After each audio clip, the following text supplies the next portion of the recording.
Suasana ini terjadi saat wawancara kerja untuk posisi satpam di sebuah perusahaan besar asal Amerika. Hasilnya luar biasa. Aksi berani Jack berhasil membuat semua orang terkesima. Bahkan sang bos yang sudah berpengalaman pun dibuat takjub. Tindakan tegas dan ekstrem itulah yang menjadi bukti nyata bahwa Jack bukan orang sembarangan, melainkan mantan raja prajurit yang legendaris. Setelah kejadian itu, Kapten Keamanan mengaturkan tempat tinggal khusus untuk Jack, lalu dengan tegas memperingatkannya agar tidak keluar dari tempat itu tanpa izin terlebih dahulu. Begitu Kapten pergi meninggalkannya, Jack segera bergerak cepat memeriksa setiap sudut ruangan. Ia memastikan tidak ada kamera pengawas maupun alat penyadap yang tersembunyi di sana. Setelah yakin kamarnya aman sepenuhnya, ia pun mengeluarkan sebuah ponsel rahasia yang disimpannya di bagian dalam sepatu. Ternyata pemilik perusahaan itu yang tampak hanya seperti pebisnis biasa adalah seorang gembong narkoba paling berkuasa di wilayah barat. Agen kepolisian federal telah mendatangi Jack, memintanya untuk menyamar dan mendekati sang pengusaha gelap itu guna mengumpulkan barang bukti. Mereka pun menyusun sebuah rencana penculikan yang dirancang matang. Saat putra sang gembong pulang dari sekolah, salah satu agen yang menyamar melancarkan aksinya. Ia berpura-pura menculik anak itu menggunakan mobil pickup. Untuk melumpuhkan dan memastikan para pengawal anak itu benar-benar tidak bisa berbuat apa-apa, si penculik bahkan melemparkan sepotong rel kereta api ke arah mereka. Dan di momen itulah giliran Jack tampil beraksi, berperan sebagai warga biasa yang berani dan peduli untuk menolong. Sebagai orang yang kebetulan lewat dan melihat peristiwa penculikan itu, ia langsung bertindak sigap dan berani menolong. Dalam aksinya, Jack tampil bak pahlawan sejati dan berhasil menyelamatkan putra sang gembong narkoba. Agar peran penyamarannya makin meyakinkan, ia menembak salah satu agen yang bertugas menggunakan peluru kosong serta cairan darah palsu. Kejadian itu memberi alasan yang sangat kuat bagi Jack untuk tidak perlu melaporkan peristiwa ini ke pihak berwajib. Jack pun segera membawa pemuda itu lari secepat mungkin menjauh dari tempat kejadian, hingga akhirnya sampai di lokasi yang aman. Saat hendak mengganti kendaraan, Jack menyuruh pemuda itu melanjutkan perjalanan pulang naik taksi saja. Namun, karena masih diliputi rasa takut, pemuda itu justru memohon agar Jack bersedia mengantarnya sampai ke rumah dan berjanji akan memberikan imbalan yang sangat besar dari ayahnya nanti. "Kau butuh uang, ayahku punya banyak uang, ambillah apa saja yang kau inginkan," katanya. Dan tawaran inilah yang sebenarnya memang sedang ditunggu dan diincar oleh Jack. Sesungguhnya ia memang sudah berencana memanfaatkan kesempatan ini untuk bisa mendekati sang gembong narkoba. Namun kenyataannya hal itu tidak semudah yang dibayangkan. Saat tiba di kediaman itu, Jack mendapati penjaga gerbangnya bukan saja sangat waspada dan teliti, tetapi juga bertubuh raksasa dan jauh lebih besar darinya. Setelah melewati serangkaian pemeriksaan yang sangat ketat dan mendetail, penjaga bertubuh besar itu akhirnya mengizinkan mereka masuk. Paul Van Hogen, sang pemilik rumah, ternyata berkuasa penuh dan bisa melakukan apa saja sesuka hatinya. Jack mulai menyadari bahwa sosok ayah ini jauh lebih rumit dan berbahaya dibandingkan gambaran yang disampaikan oleh putranya tadi. Begitu masuk ke dalam rumah mewah yang sangat luas itu, Jack dipersilakan naik ke lantai atas oleh ayah pemuda tersebut. Di sana, Baker sang ayah menyampaikan rasa terima kasihnya yang sangat mendalam atas keberanian dan pertolongan yang telah diberikan Jack kepada putranya, yang telah menyelamatkan nyawa anaknya, lalu segera mempersilakannya duduk dan menawarkannya minuman. Namun, Jack bukan saja menolak tawaran itu, bahkan ia tampak terlihat sangat tidak senang dan dingin. Meski begitu, karena berhutang nyawa atas pertolongan Jack, Baker merasa berkewajiban untuk membantu menyelesaikan segala masalah yang sedang dihadapi pria itu. Namun, rasa waspada dan curiga masih melekat kuat pada diri Baker.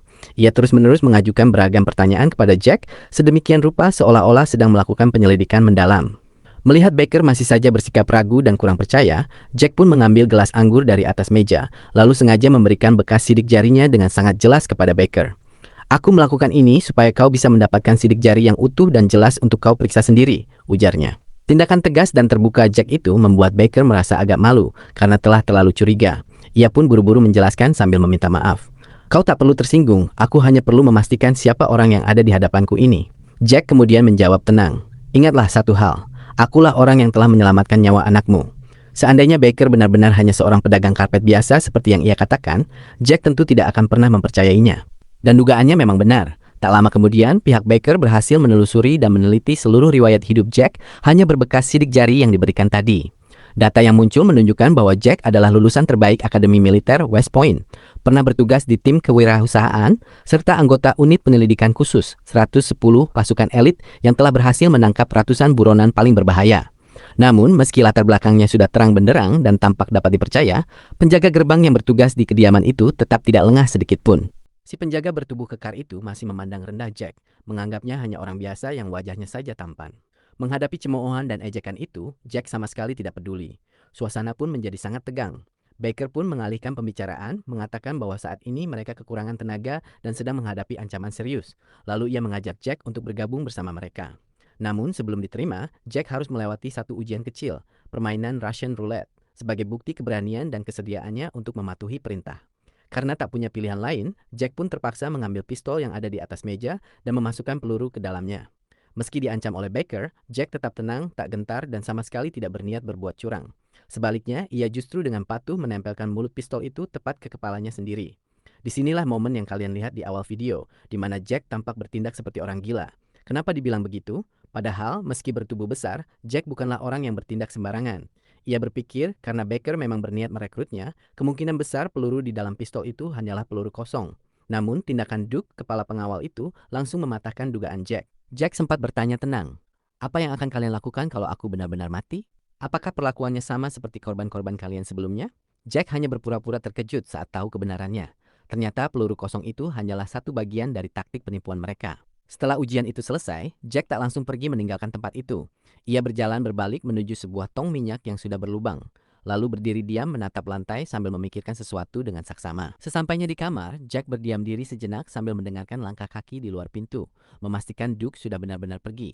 Dengan sigap dan teliti, ia memeriksa setiap sudut ruangan demi memastikan tidak ada alat sadap atau kamera pengintai yang terpasang. Setelah yakin keadaannya aman, ia membuka bagian tumit sepatunya, mengeluarkan telepon genggam berukuran kecil, lalu segera menekan sebuah nomor tujuan. Alur cerita mundur kembali ke beberapa hari yang lalu. Saat itu, Jack tanpa sengaja melihat seorang kenalan lama yang dikabarkan sudah meninggal dunia. Ia berusaha mengejar mobil orang itu, namun gagal menyusul. Ia pun meminjam ponsel dari seorang pejalan kaki yang lewat, lalu segera menghubungi rekan di tim ke-110. Karena Mayor Turner sedang tidak ada dan tengah menjalankan misi rahasia, Jack berbicara dengan Powell dan memintanya menelusuri plat nomor mobil Audi yang baru saja dilihatnya.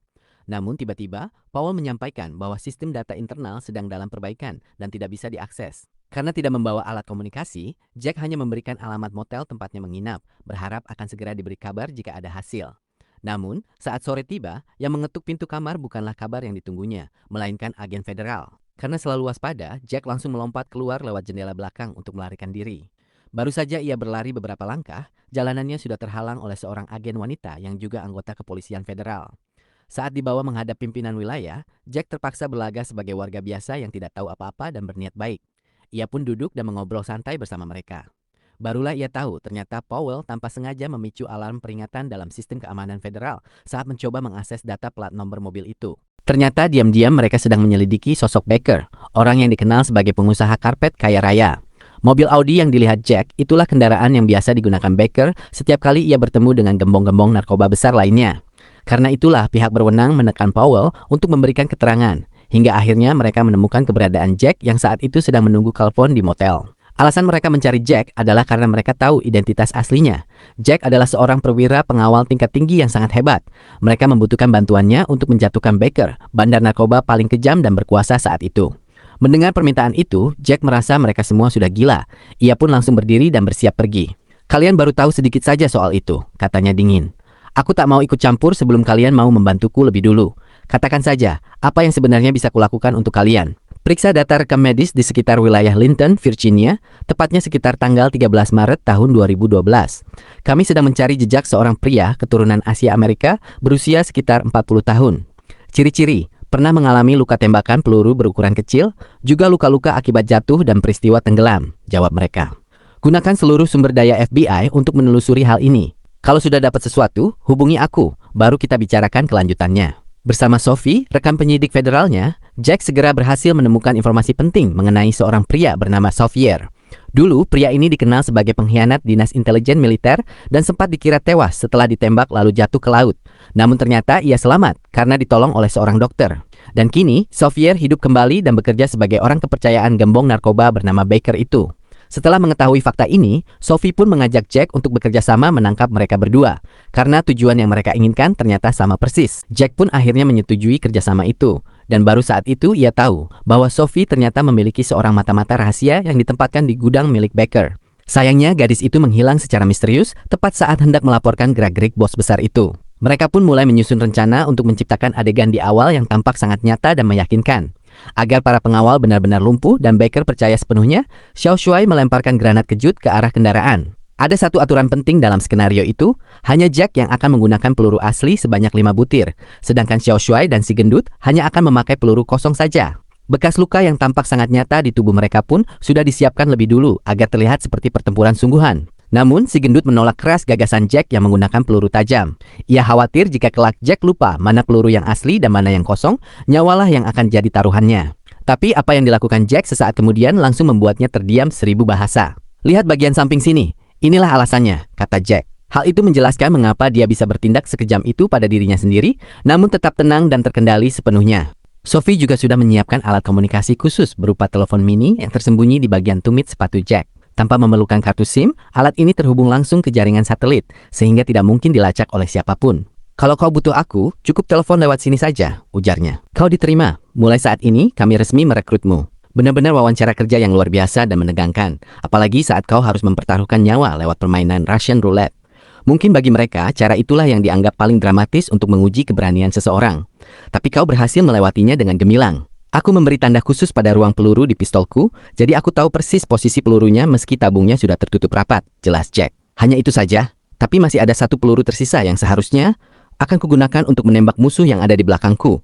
Lalu kugunakan kesempatan itu untuk melarikan diri," potong Jack. Putra sang bos yang dijuluki Sang Ratu ternyata menyimpan rahasia besar. Meski sampai saat ini belum ada petunjuk apapun mengenai keberadaan Isafir, Jack justru menemukan sesuatu yang mencurigakan di gudang itu. Sebuah akses menuju ruang bawah tanah. Di sanalah kemungkinan besar letak jawaban dan penemuan penting yang mereka cari. Agar segalanya berjalan aman dan lancar, Jack menunggu hingga jam 3 pagi. Saat suasana paling sepi, baru mulai bergerak. Karena semua pintu terkunci rapat, ia terpaksa masuk lewat jendela. Namun, tepat saat ia berusaha turun memegangi tepian dinding, kakinya sempat terpeleset. Untungnya ia sigap dan segera menyeimbangkan kembali tubuhnya. Memanfaatkan postur tubuhnya yang tinggi dan besar, ia pun turun dari atap ke tanah dengan gerakan luwes dan mudah, bergantung satu persatu pada bagian bangunan. Setelah memastikan keadaan sekitar benar-benar aman, Jack segera berjalan menuju gudang yang ia datangi siang tadi. Tak butuh waktu lama, ia berhasil menemukan pintu masuk tersembunyi ke ruang bawah tanah yang terletak tepat di lantai.